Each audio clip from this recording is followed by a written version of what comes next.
သူကရန်ဆိုတာဝယ်တင်လားဝယ်တင်လားအားလုံးပဲမင်္ဂလာပါကျွန်တော် Cosmo Tech က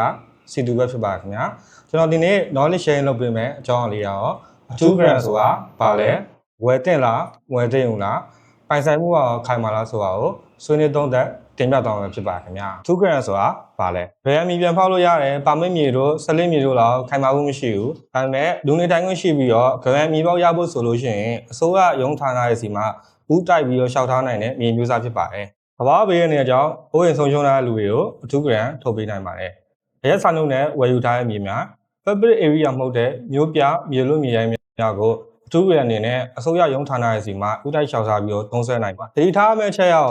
အထူး grant ရဲ့မြေ area 1000စတူရန်ပေတဲ့မကျရပါဘူး။1200စတူရန်ပေရောက်လည်းမကျင်းရပါဘူး။အထူး grant ဆိုတာဝယ်တင်လားဝယ်တင်လား။ပေါ်အားချက်တွေကိုလည်းလက်ခံနိုင်တယ်။ဈေးတက်တာကိုလည်းလိုချင်တယ်။ brand new ပေါက်လာလဲကန့်တာမရှိဘူးဆိုရင်တော့ဝယ်ထားလို့ရတဲ့မြေမျိုးစားဖြစ်ပါတယ်။အထူး grant ကနေ brand new ပေါက်ရဖို့ဆိုရင်69%က